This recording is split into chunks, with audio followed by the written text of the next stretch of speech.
ahora te damos gracias porque eres tú el que nos convoca, eres tú el que pone el querer como el hacer.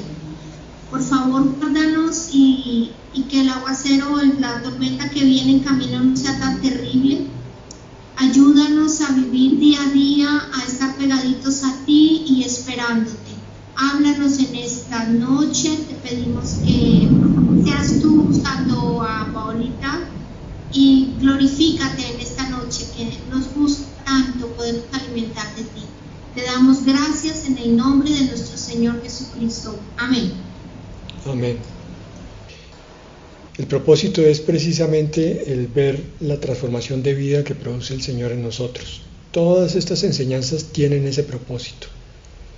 Sacarnos de la cabeza la idea de que la iglesia es un sitio al cual vamos y oímos y nuestra vida sigue caótica. Siguiendo un poco con el tema de ayer. Ayer hablábamos de lo que es la presencia del Señor en nuestro corazón y por tanto todo lo que habría que esperar si realmente creemos en eso, en esa verdad doctrinal y realmente la vivimos. En un libro de Tozer, autor que ustedes saben que me gusta y que cito continuamente, hay 7 características del cristiano carnal que voy a enumerar a continuación. No me voy a profundizar en ese tema porque el tema para hoy es otro. Este señor Tozer, que ya murió, habla de que el cristiano carnal se comporta exactamente igual a un bebé y por tanto el cristiano de iglesia que no ha crecido es egocéntrico primeramente, solamente piensa en él, en sus necesidades, en sus carencias, en lo que le gustaría tener y nada más. Muy desacertadamente se olvida de pensar en que su conducta de pobreza espiritual está afectando a otros muchos. Él como que no quiere crecer. Por eso mismo es, en la segunda característica, guiado por los sentimientos. Son personas que dicen, no, me siento mal hoy va a ser un día terrible. Está oscuro hoy, está lloviendo, es un día terrible. Tengo una cuenta por pagar, es un día terrible. Y los sentimientos nunca deben ser la guía de aquel que está caminando en el Espíritu. Por esa misma razón, la tercera característica es que son dependientes de lo externo. O sea, lo que pasa afuera es lo que los afecta. Ellos no pueden estabilizarse interiormente para decir, no importa la tempestad, yo estoy en la barca con el Señor, con Jesús. No importa lo que esté ocurriendo afuera, sé que vamos a salir adelante. ¿Cómo va a ser posible? Que estando el Señor, que es el creador de cielos y tierra, que es el dueño de todas las criaturas, inclusive de Satanás, no se les enseñe en las iglesias que el poder para enfrentar una depresión, no digo yo vencerla en un día, no estoy hablando de eso, pero sí que cada vez se note la victoria de Cristo en esas pequeñas batallas con la depresión, con la ansiedad, con problemas físicos que pueden ser fácilmente remediables, como problemas de apetito, como problemas de dependencias de cosas. Pero como hay una dependencia de lo externo, y estos creyentes no creen en ese poder que vimos ayer y que vamos a continuar viendo hoy, entonces se centran solamente en lo que sienten y en lo de afuera. Y por tanto son carentes de propósito. Su vida es ver cómo pasan el día de hoy, medio regular, medio mal, para ver cómo soportan el de mañana también. Y entonces el pastor en la iglesia habla de que el Hijo de Dios es un siervo de Dios, pero ellos no encuentran eso por ninguna parte, y ser siervos les parece que es algo demasiado exigente, demasiado duro para sus condiciones de vida. Nunca van a servir, nunca van a compartir un propósito o un testimonio positivo. Como son carentes de propósito, entonces son también improductivos. Son los que vemos, los que yo cito con tanta frecuencia, que entran y salen de la iglesia y no pasa nada con sus vidas, no crecen, están estancados. Pero extraordinariamente, a pesar de toda esta sucesión de puntos, llegamos al sexto, son inclinados a disculparse, a exculparse. No, la culpa no es mía. Que yo no salga adelante no es mi culpa. La culpa es la de mi marido, la de mi mujer, la de mi familia, la de la falta de plata, la de no consigo el trabajo adecuado, todo. El cristiano que está lleno del Espíritu encuentra, aún en las peores situaciones, una oportunidad para ser bendecido y para bendecir. Entonces, encuentra un objetivo, un propósito, se vuelve productivo y nunca más le vuelve a echar las culpas a nadie más, que eso fue lo que hizo Adán en el paraíso, cuando pecó y le echó la culpa a Eva, y cuando el Señor se acerca a Eva, entonces ella le echa la culpa a la serpiente. La serpiente, yo no sé por qué no le echó la culpa a nadie más. Esa es la carga del pecado en la carne. Por eso es que estamos viendo estos temas, cómo es que se camina en el Espíritu, que es el que vamos a ver hoy. Y por último, estos cristianos carnales, dice Tozer, son amantes de una dieta limitada a nivel espiritual. Es como los israelitas en el desierto, solamente comían maná, pero no veían el trasfondo del maná, no veían que ese era un alimento que venía del cielo y que además de ese alimento podían conseguir otro más, que era la palabra que sale de la boca de Dios. Estos creyentes de iglesia encajonada, como aprisionada, solamente se saben 1 o 2 versículos y no los aplican en su vida práctica, pero tampoco leen la escritura, tampoco la estudian a fondo, solamente esperan que el pastor sea el que les mastique el alimento por un ratico, porque cuando salen de la predicación ya se les olvidó lo que el pastor les masticó. Entonces nunca encuentran la palabra adecuada para vencer las batallas de cada día. Por eso entramos de lleno en el tema de hoy, llenos del Espíritu Santo. Hay un pasaje que a mí siempre me ha atraído muchísimo por toda la profundidad y la implicación que hay allí. Está en Apocalipsis 1:10. Dice allí: yo estaba en el Espíritu en el día del Señor y oí detrás de mí una gran voz como de trompeta. Aquí hay 3 cosas. Se está refiriendo a un día que en estos tiempos se ha vuelto fuente de discusión. ¿Cuál es el día en que debemos congregarnos? En la Escritura está claro, pero como no se le pone el nombre propio de domingo, entonces se alega que nosotros los evangélicos o los cristianos nos olvidamos de poner en práctica el Shabbat, que es el día que está claramente establecido en el Antiguo Testamento. No, señor. Mire, el día del Señor es el día en que resucitó el Señor Jesucristo y es el día del inicio del nuevo pacto. Es el día en el cual los cristianos se reunían, los cristianos primitivos, de los cuales no conocemos casi nada, porque no leemos la Escritura. Vamos a ver cómo se comportan los cristianos auténticos, los cristianos de esa primera época de la iglesia. Aquí Juan estaba en la isla de Patmos, preso, y sin embargo, en el día del Señor, seguramente estaba orando, y por eso dice: yo estaba en el Espíritu. Al estar en el Espíritu, en el día del Señor, entonces viene una revelación especial que empieza con una voz como de trompeta. Y el Señor le da la revelación más grandiosa que hay en toda la Biblia, con respecto a los tiempos del fin. Aparte del libro de Daniel, son las 2 profecías más grandes que existen con respecto al tiempo que estamos viviendo.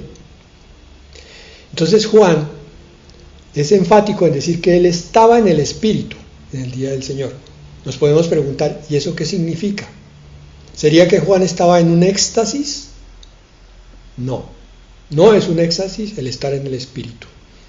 Podría ser, en determinadas circunstancias uno puede estar en un estado extático donde se desconectó de este mundo, donde casi ni oye lo que está pasando afuera, porque está tan centrado en lo que está ocurriendo en su interior, al contrario de lo que es el cristianismo carnal, que ellos todo es hacia afuera, el cristiano espiritual todo es hacia adentro. El cristiano espiritual sabe que el Espíritu de Cristo mora en su corazón, lo vimos ayer. Por tanto, mira hacia adentro y se preocupa poco por lo que ocurra afuera. No es que sea un irresponsable, ojo con eso. Él percibe lo que ocurre, él sabe los problemas, sabe lo que está por venir, pero ese no es el material que lo alimenta. No se vuelve ansioso, ni preocupado, ni depresivo por estas cosas que están alrededor. Él está lleno del Espíritu y por tanto está gozoso a pesar de que afuera haya una tormenta. ¿Por qué lo de la tormenta? Ustedes conocen ese pasaje en el cual el Señor está dormido en la barca, se desata una gran tormenta y los discípulos asustados tratan de despertar al Señor. Señor, estamos a punto de ahogarnos. No habían desarrollado la idea de que si Cristo estaba ahí, algo extraordinario, algo sobrenatural tendría que pasar necesariamente, porque la barca no se iba a hundir con Cristo. Ellos no pensaron eso porque estaban solamente en el enfoque de la tempestad. Juan está diciendo aquí, yo estaba en el Espíritu, y es lo que el Señor reconviene a los discípulos. Les dice, hombres de poca fe, si ustedes entendieran con quién están, entenderían que Él es el Salvador de ustedes en toda circunstancia, aún en esta tempestad. Y es lo que nos dice a nosotros, yo soy tu Salvador y voy contigo, que pareciera a veces que estoy dormido, porque no me oyes, o porque no me sientes, pero yo estoy ahí como si estuviera en la barca con los 12 discípulos. Esto no es de éxtasis, hermanos, no es de estar arrodillados para estar en el Espíritu, no es de coger la Biblia y leer 3 capítulos para estar en el Espíritu, no es de estar diciendo amén, aleluya, Señor, yo invoco tu nombre para que venga sobre mí tu Espíritu. Estar en el Espíritu es lo que vamos a ver a continuación. ¿Qué es? Tan sencillo como esto, consagrado a Dios. Todo aquel que consagra su tiempo, sean 5 minutos, media hora o más, o su vida, está lleno del Espíritu Santo de Dios. Lleno del Espíritu es aquella persona de entre nosotros, que estamos aquí ahora, enfocados completamente en las cosas del Señor, no pensando en nada más, si hay luz, si no hay luz, si nada, solo el Señor. ¿Qué me está diciendo el Señor? ¿Me está enseñando sobre algo pertinente a mi propia vida? Sí, entonces voy a atesorar esa palabra, a guardarla como un tesoro en mi corazón, para que no se me olvide y ponerla en obra apenas sea el momento adecuado. Lleno del Espíritu, aparte de ser consagrado, porque ahí nos suena un poco complicado, pero es que el único consagrado en la iglesia tiene que ser necesariamente el pastor. No, yo me consagro a Dios en la medida en que me comprometo con Él, en la medida en que yo me caso con Él.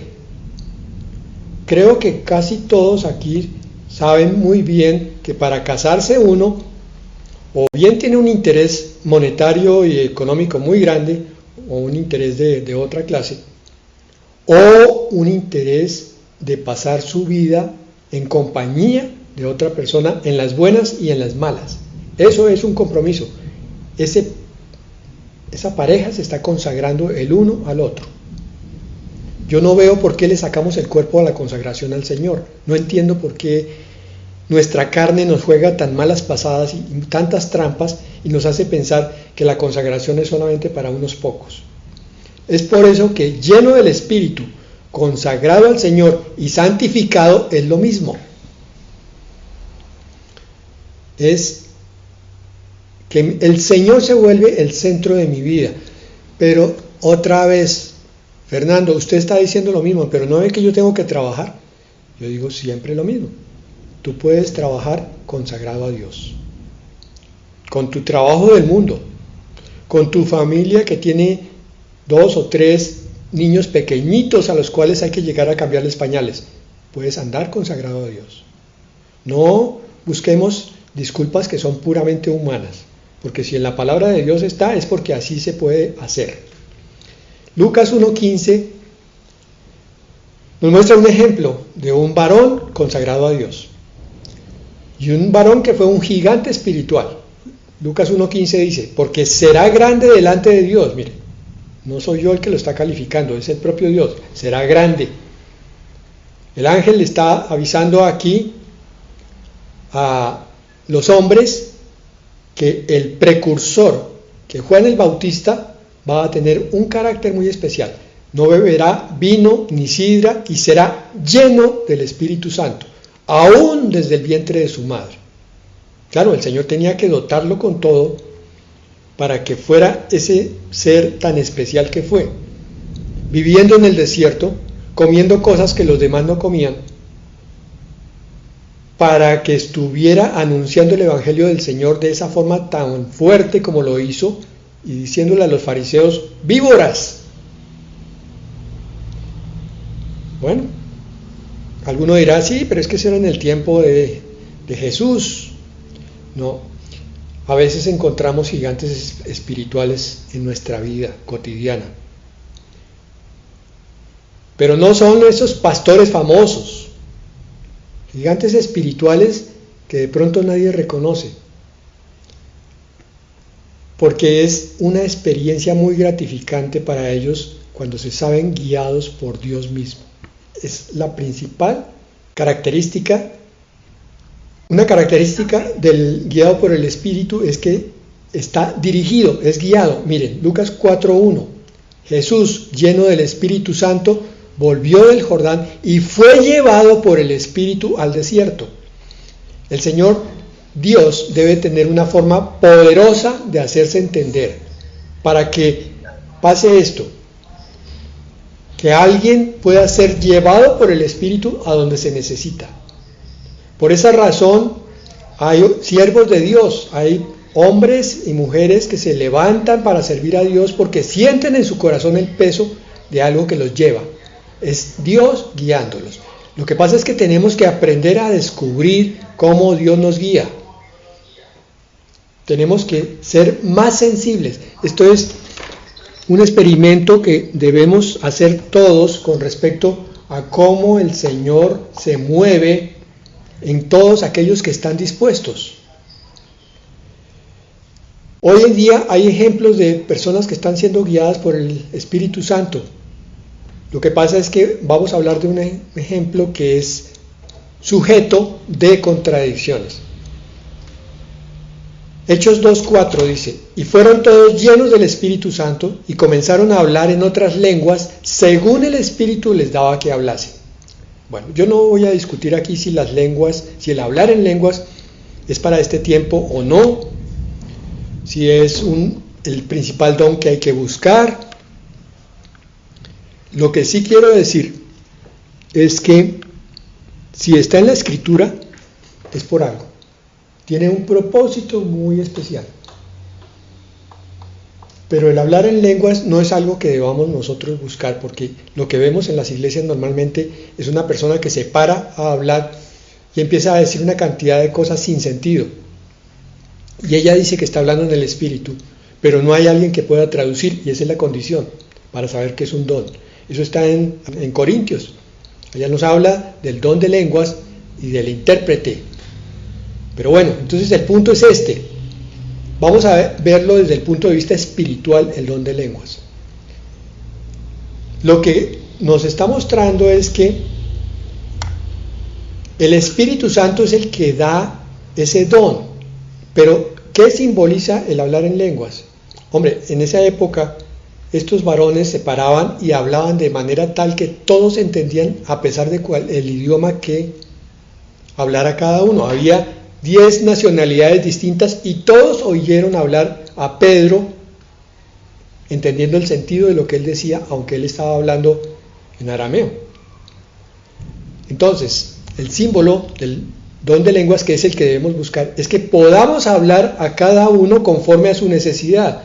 Si es a mi padre, si es a mi hijo, si es a mi vecino o a un desconocido, que yo le pueda llegar al corazón. Eso no lo hago yo con mi lengua ni con mi mente, eso tengo que hacerlo en comunión con el Espíritu Santo, y ahí es donde estaría el don actual de lenguas.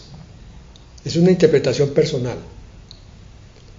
Hablar en lenguas es uno de los muchos dones y no debe preocuparnos a nosotros buscarlo como el principal, porque ese ha sido el problema de algunas iglesias. Han buscado el don de lenguas y se han quedado ahí, porque los dones se convierten entonces en la señal externa de que Dios está, y no se busca el fruto, que es lo más importante. Para lo que estoy usando el don de lenguas es para usarlo como ejemplo de lo que debemos nosotros buscar espiritualmente, hablar con los necesitados, de forma tal que ellos terminen entendiendo cuál es el mensaje que se les está transmitiendo, que es netamente espiritual. ¿Cómo hablamos con Dios? De Dios. ¿Cómo hablar de Dios en estos casos? Con lo que estamos citando. Hechos 4:31. Cuando hubieron orado, el lugar en que estaban congregados tembló y todos fueron llenos del Espíritu Santo y hablaban con denuedo la palabra de Dios. Lo primero que tenemos que ver aquí es que estas manifestaciones del Espíritu Santo pareciera que no se están dando en forma bíblica hoy. No muchos están hablando con denuedo. De una iglesia de 100 personas, solamente 1 o 2 o 3 son los evangelistas y el resto se queda callado. El propósito del evangelismo no es que yo vaya a un grupo y convierta, si hay 100, convierta a 50. El propósito del evangelismo es que yo pueda compartir mi testimonio de vida y seamos tocados por ese testimonio. Porque el denuedo del que habla la palabra aquí es entusiasmo, pero un entusiasmo espiritual, un entusiasmo que llegue con fuerza y que toque al otro corazón, porque el que está oyendo dice, esa persona está plenamente convencida de lo que está diciendo. ¿Y por qué está convencida? Porque el Espíritu Santo dentro de esa persona lo está haciendo hablar con esa fortaleza, con esa pasión. A veces tratamos de compartir del Señor y decimos, sí, fulano, pero es que mire, usted tiene una necesidad tal vez muy grande, y de pronto el Señor puede ser la solución. Eso no va a convencer a nadie. De nuevo, es autoconvicción de lo que se está hablando. Es que uno haya sentido realmente la transformación de Dios en su propia vida. Entonces, conclusión, yo no voy a poder hablar con denuedo si no hay dos condiciones. La primera, que me tome el Espíritu Santo. Eso de evangelizar a otros es una obra de Dios, porque el Espíritu Santo es el que redarguye de pecado, de justicia y de juicio. Es el que prepara el corazón para oír la palabra de Dios. Entonces no es el evangelista. Y segundo, el evangelista tiene que estar lleno del poder del Espíritu para transmitir esa fuerza con la que hablaba el Señor Jesucristo, con la que hablaba Pablo, de forma tal que rompa las fortalezas que hay en ese corazón. Hay dos formas entonces de hablar de Dios. Hechos 4:8. Entonces Pedro, lleno del Espíritu Santo, les dijo, gobernantes del pueblo y ancianos de Israel. Este es el famoso discurso de Pedro, donde se convirtieron más de 3,000 personas. No hemos vuelto a ver ese tipo de testimonios tan grandes en nuestras iglesias pequeñas. De pronto una iglesia donde un evangelista llegue a un coliseo y pasen 3,000 personas al frente a recibir al Señor, es otra cosa. Pero ¿qué es lo que está pasando hoy? Aquí dice, Pedro, lleno del Espíritu Santo, les dijo. Quiere decir que hay dos formas de hablar de Dios, o sea, de predicar o de profetizar. Una, sin el Espíritu Santo. Entonces, el locutor está hablando intelectualmente y ese va a ser un pan que no llena. Un pan de algo muy bonito, un pan que habla de cosas sobrenaturales, pero con la razón del hombre, con la palabra del hombre, ese pan no va a tocar muchos corazones. O si toca a algunos, solamente los va a convertir en simpatizantes. Y yo creo que eso está pasando hoy en nuestras iglesias. Cuando hacemos esas campañas evangelistas, se les está hablando a los inconversos intelectualmente. Porque estos ministros de Dios no han sido conscientes de que se tiene que hablar en el Espíritu. Porque la segunda forma de hablar es con el Espíritu Santo. Entonces está siendo dirigido e inspirado desde el cielo por el Espíritu Santo. Ese sí va a ser pan del cielo. Ese va a ser pan que alimenta. El que oye sale lleno. Dice, eso me convenció, me tocó. Eso tiene que transformar mi vida. Yo digo amén y amén a eso. Pan del cielo, pan que alimenta, no pan seco, no pan viejo. Todo eso lo produce el Espíritu Santo. Miren lo que se está desperdiciando. Miren la falta de poder que hay hoy en nuestras iglesias. Y una contundente y grande es cómo soportar las pruebas. Hechos 7:55. Esto es más cotidiano. Esto ya no es hablar de Dios a alguien necesitado. Esto ya es para todo creyente, desde el más recién llegado hasta el más añejo. Hechos 7:55. Pero Esteban, lleno del Espíritu Santo, como los ejemplos anteriores, puestos los ojos en el cielo, el Espíritu hace mirar hacia arriba. El Espíritu Santo. Porque el espíritu mundano hace mirar hacia abajo. Lo que nos falta, lo que no tenemos, lo que anhelamos, lo que envidiamos. Todo eso es del espíritu mundano. El Espíritu Santo hace decir, gracias Señor por lo que me has dado hoy, por lo que me diste ayer y lo que me darás mañana. Gracias Señor porque tú eres mi Dios. Gracias porque puedo alabar y bendecir tu nombre. Todo hacia arriba.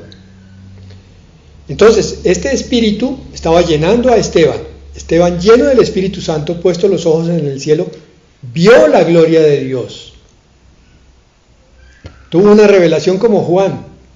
Juan oyó una trompeta y vio al Hijo del Hombre. Aquí Esteban vio la gloria de Dios y a Jesús que estaba a la diestra de Dios. Es decir, ¿qué vio? Vio el sitio a donde iba a estar dentro de 5 o 10 minutos más.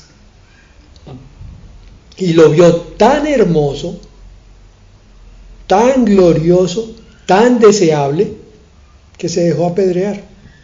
Para él no era nada recibir esas pedradas en comparación a lo que estaba a punto de recibir, que lo había visto. Pero muchos se aterran cuando leen esta palabra porque dicen, no, aquí nos están hablando de que vamos a ser mártires. Probablemente algunos sí, quizá, no sabemos cómo se desenvuelva la historia en los próximos tiempos porque esto está muy complicado. Pero estamos hablando de las pequeñas pruebas también, porque como creyentes debemos entender que estamos sujetos a tribulación pequeña. Es necesario que lleguemos al reino de los cielos a través de muchas tribulaciones, dice el libro de Hechos de los Apóstoles. Nuestras pequeñas pruebas de todos los días, de cada día, son soportadas bien, magníficamente, esplendorosamente, cuando estamos llenos del Espíritu Santo. Si Esteban pudo soportar la muerte, cualquier otra prueba puede ser soportada exactamente igual. Entonces, ¿por qué se derrumba un creyente? Porque no le han enseñado, o porque se lo enseñaron y no lo creyó, o porque se lo enseñaron y no lo ha puesto en práctica aunque lo creyó, o se le olvidó, lo que sea, o no lo ha leído en la Escritura nunca y nadie le ha predicado. Es que tenemos que estar llenos del poder que nos hace vivir una vida sobrenatural. Un cristiano sin el Espíritu Santo va a ser sometido a pruebas fuertes porque abrió su boca y dijo que quería ser hijo de Dios a través de la salvación de Jesucristo. Y el diablo oyó eso. Y como el diablo oyó, entonces viene a atacar. Por tanto, debe estar lleno del Espíritu para poder soportar ese ataque. Pero si no lo está, entonces este cristiano va a ser un trapo al piso. Satanás lo va a coger de trapero. y va a volverlo nada. Desde las pequeñas pruebas hasta el martirio, desde las pruebas cotidianas hasta entregar nuestra vida, todo se logra a través del Espíritu Santo. Nadie puede soportar en su propia carne, sanamente, sin desquiciarse, las cosas que están ocurriendo. Y el último ejemplo que vamos a ver, ya termino con este, es cómo discernir espiritualmente. Hermanos, todo esto es aplicable a sus problemas de cada día. ¿Cómo hablar de Dios? Pero es que mi vecina no me recibe. No, yo no estoy hablando de tu vecina, estoy hablando de tus hijos y de tu pareja. Háblale con el Espíritu, no con tu espíritu mundano. ¿Cómo hablar en lenguas? ¿Cómo hablarle a la persona lo que necesita? Y la última es cómo discernir espiritualmente. Hechos 13:8 al 12. Esta es la historia de Pablo delante de un servidor del César, un procónsul. Veamos qué nos dice. Pablo estaba hablándole al procónsul, estaba tratando de compartirle el evangelio. Entonces en el versículo 8 dice: pero les resistía Elimas, el mago, pues así se traduce su nombre, procurando apartar de la fe al procónsul. Este mago, Elimas, estaba siendo siervo de Satanás. Siempre les digo a todos que cuando alguien quiere buscar de Dios, llega Satanás inmediatamente a estorbarlo, como sea. Y aquí estaba ocurriendo eso. Versículo 9. Entonces Saulo, que también es Pablo, lleno del Espíritu Santo, fijando en él los ojos, en Elimas, dijo: oh, lleno de todo engaño y de toda maldad, hijo del diablo, enemigo de toda justicia, ¿no cesarás de trastornar los caminos rectos del Señor? ¿A quién le habló Pablo? Directamente al diablo, indirectamente al mago, y lo dejó callado, porque le estaba diciendo la más pura y completa verdad. Miren lo que hace. En el versículo 11, ahora pues, va a hablar con poder: he aquí la mano del Señor está contra ti, y serás ciego, y no verás el sol por algún tiempo. ¿Qué dirán los defensores del amor en el Nuevo Testamento? No, es que Dios es todo amor, Él no juzga, Él no castiga así. ¿Qué hizo Pablo aquí? Juzgó, pero con justo juicio. Otra de las falsas enseñanzas de las iglesias: no juzgue, hermano, para que no sea juzgado. Sí, pastor, pero se le está olvidando que hay otra palabra que dice: tenemos que juzgar con justo juicio. Entonces, ¿qué es? ¿Se están contradiciendo? No, no se está contradiciendo. Está diciendo: no juzgues en tu carne para que no seas juzgado también. No juzgues por la apariencia, con lo que tú piensas, con lo que razonas. Juzga aquí lleno del Espíritu Santo, para que exhortes sabiamente y entonces el pecado se vaya. Pues he aquí la mano del Señor está contra ti y serás ciego, y no verás el sol por algún tiempo. ¿Eso fue que Pablo se lo inventó y el Señor lo respaldó? No, es al revés, hermanos. Es que el Espíritu Santo le va mostrando a Pablo qué es lo que tiene que decir, y es el Espíritu el que está diciendo: serás ciego. No fue Pablo el que castigó, fue el Espíritu Santo. E inmediatamente cayeron sobre él oscuridad y tinieblas, y andando alrededor buscaba a quien le condujese de la mano. Este es otro ejemplo como el de Ananías y Zafira. Juicio fuerte en el Nuevo Testamento. Hechos 13:12, miren lo que pasa. Entonces el procónsul, viendo lo que había sucedido, creyó, maravillado de la doctrina del Señor. Esto fue para la gloria de Dios. El Señor juzgó al culpable para que el que se iba a salvar, se salvara, viendo el milagro. Bueno, pero entonces, ¿cómo lo aplicamos? El Espíritu Santo es el que nos da discernimiento. Cuando yo ando con el Espíritu Santo, cuando ando lleno de Él, yo puedo distinguir si esto que me está diciendo esta persona ¿Es de Dios o no es de Dios? Si me está diciendo la verdad o me está diciendo una mentira. Si me está diciendo una cosa y está aparentando eso y haciendo otro. Eso lo puedo discernir. Hermanos, créanme que se puede. Ese poder está a disposición de los que creen en el Señor. Pero la iglesia, que se acostumbró a solamente oír la predicación de un pastor, ojalá que sea famoso, y no más, y la iglesia no escudriña la palabra, y no se pregunta esto, no medita en esa palabra, no se pregunta qué quiere decir todo esto, y si será aplicable a mí que estoy leyendo. Señor, ¿ese poder es para mí? El Señor te va a responder inmediatamente, sí, si crees. Porque si crees en este poder es porque has creído en el Salvador, porque Cristo mora en ti, porque tú eres templo del Espíritu Santo. Termino ahí.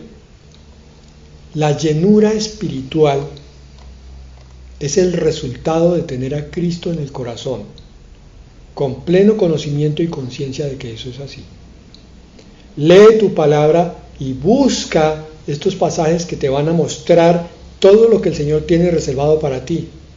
Y las promesas no son esas que se dan hoy en iglesias. Vas a recibir bendición abundante de Dios, alguien va a llegar con una tremenda ofrenda. Eso no. Lo que se necesita es que seas lleno del poder y que alguien te diga, mire, aquí está la palabra, créala y vívala. Y tú que te levantes, amén. Señor, llevo tantos años, no sé cuántos, viviendo contigo, yendo a una iglesia, saliendo de la iglesia, y hasta el momento no ha pasado nada. Yo ya no quiero más eso, Señor. Yo quiero que hoy, Padre Santo, tú toques mi espíritu con tu espíritu. Que hoy, Señor, me levantes sobre mi propia pobreza espiritual. Que sea yo, Señor, capaz de creer más allá de toda prueba y de todo límite, que cada palabra que tú has dicho, Señor, se va a cumplir. Que yo pueda reclamar, Señor, del cielo el cumplimiento de estas promesas, pero sobre todo reclamarle al diablo que se aparte para que no traiga la duda y no traiga la confusión. Y yo sepa que tu palabra es luz a mis pies, es una lumbrera para mi caminar. Que tu palabra me va a aclarar todas las cosas que hasta el momento han estado tan enredadas y tan confundidas. Padre, yo quiero eso, creo en eso, me levanto en el nombre de Jesús, en eso, Señor, en esa promesa, en ese cumplimiento. Glorifícate tú en mí, Señor, para que yo sea testimonio, para que otros miren en mí tu poder, para que no me ufane yo, Señor, sino que todos digan, bendito es el Dios de esa persona, porque se está manifestando en él, porque vemos el poder en ese que le cree. Gracias, Señor, en el nombre de Jesús. Amén.